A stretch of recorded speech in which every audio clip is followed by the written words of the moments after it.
Hey everyone and welcome. I'm so excited to finally launch Information to Money. This channel is about giving you practical, clear information. Verify the information. Turn this information to money. Here we do things differently. We are an information channel. Some information might be old. Some information might be new. But it will be information. The intro is coming. 3, 2, 1.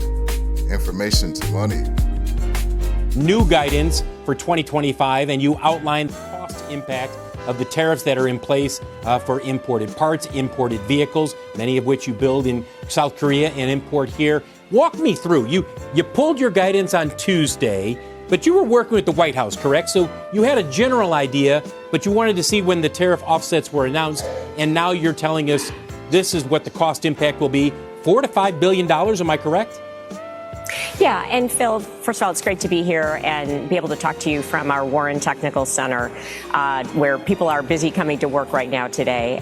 So if you step back, though, we have been working with the administration since actually late last year, talking to the president and then working with members of the administration. So they understood our industry. They understood it's a very globally complex from a supply chain perspective, also very competitive and capital intensive. And I really want to thank the president for really working with the industry and understanding the challenges. So we had a very good idea of what some of the steps and actions would be taken.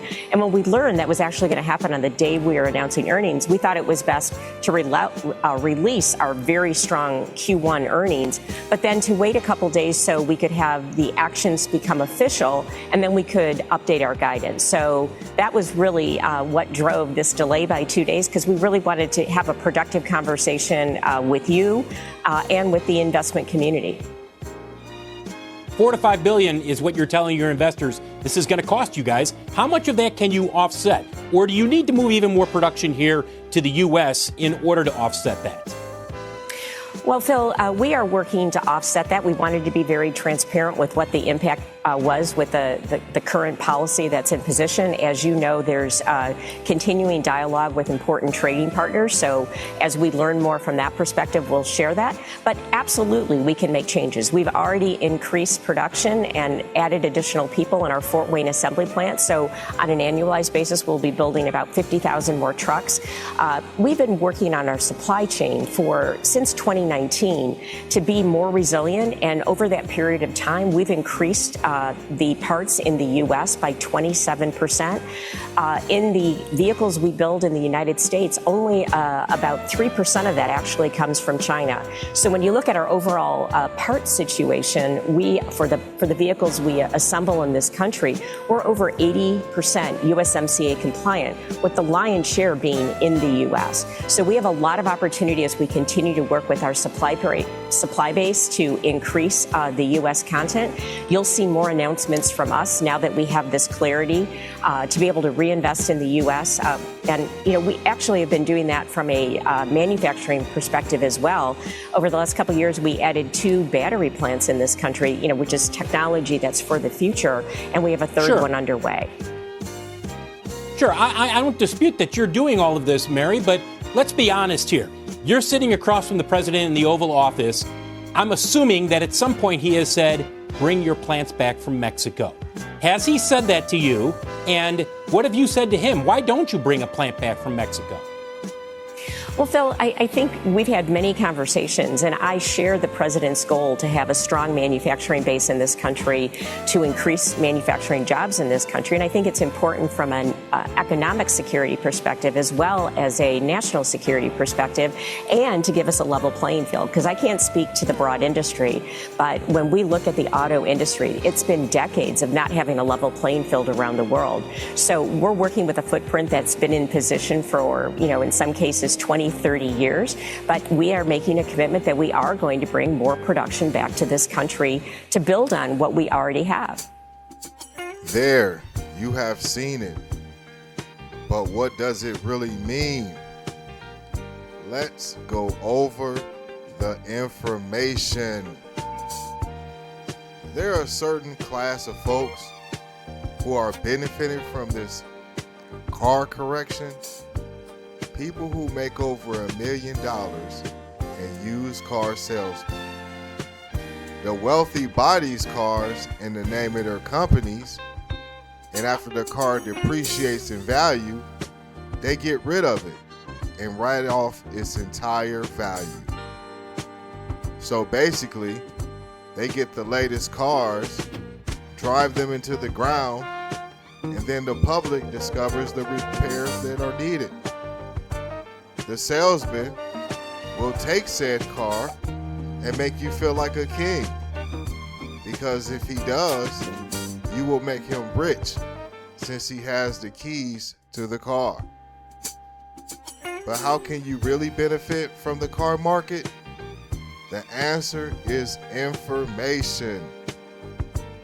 Car manufacturers are racing to build the biggest plants and the most popular brands, loaded with next generation technology. Maybe as many as 20 to 40 new car manufacturers from all over the world will come to the US to build. The incentive, a 10% corporate tax, the lowest in the world, as opposed to a 25% or higher tariff to import a car. The manufacturing sector will see a boom in jobs over the next 3 years. And you, as the buyer, will see different pricing as every brand will try to win back your loyalty. Rough estimates, if you factor in the described scenario, suggest most luxury sedans will sell for $30,000 on the low end and $40,000 on the high end. Most cars made before 2010 will become worthless to sell, setting up a market where most older cars will be sought after because of the $500 to $1,500 price range will be irresistible. By the year 2028, 3 years from now, every car or truck you have ever wanted to have will be on sale. And the newer cars the younger generations want will be cheaper because of the competition for their dollar. Manufacturers are already designing cars in the $16,000 range, loaded with all the new tech goodies the young kids want. And for you, that Raptor that you need for your farm or your trailer, $5,000 max. That Escalade truck you always wanted, $2,000 max. That Lamborghini you always wanted, $80,000 max. Why? Because AI is taking over.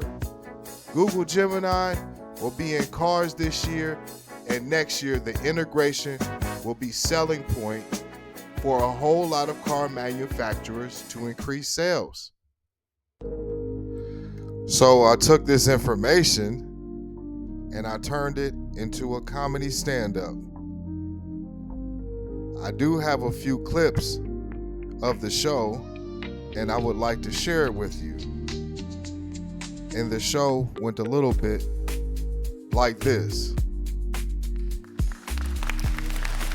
Thank you so much. I really appreciate it. Thank you so much.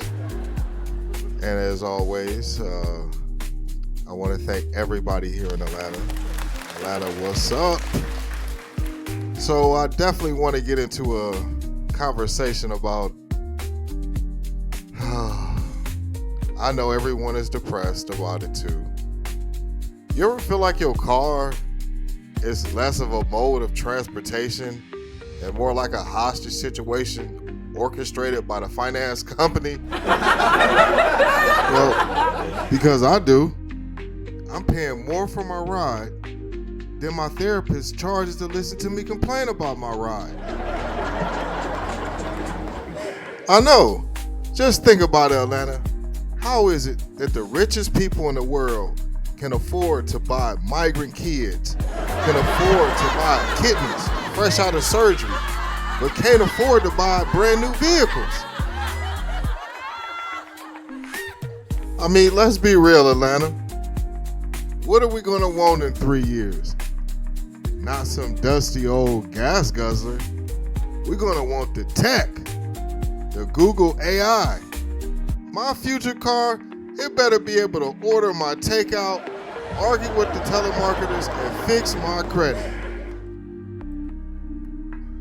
Well, I got something else that I have to tell you. See, right now, we shelling out more for a used Corolla than the sticker price of a small yacht. And for what? So we can have the privilege of our engine light blinking in Morse code, telling us that we broke? That little light, that's my car's emotional support animal. So, here we are, Atlanta, stuck in a cycle paying ridiculous prices for vehicles held together by hope and a whole lot of duct tape. My car is basically a rolling metaphor for my life. Functional, but barely, and held together by sheer willpower and sticky substances. Now let me tell you something. These old cars we driving now, they're gonna be worthless. My 97 Honda Accord, man, it's already halfway to the junkyard spiritually. The only value it has is as a cautionary tale. Men, you're gonna love AI in the car. Finally, a machine that can argue with your wife and get her lost with more efficiency.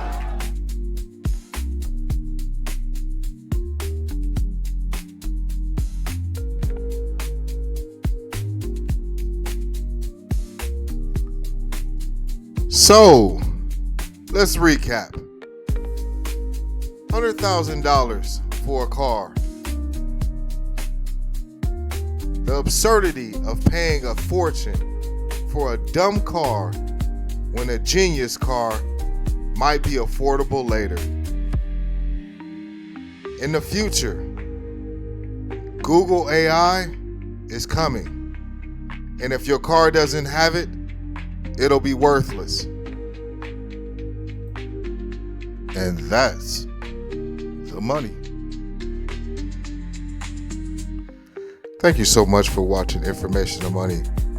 If you like the show, drop down to the description where the PayPal is and show me how you feel. If you want to leave a comment, just drop it. If you're looking for more content for Information of Money, just catch my next episode. Only thing to do now is just let the instrumental play.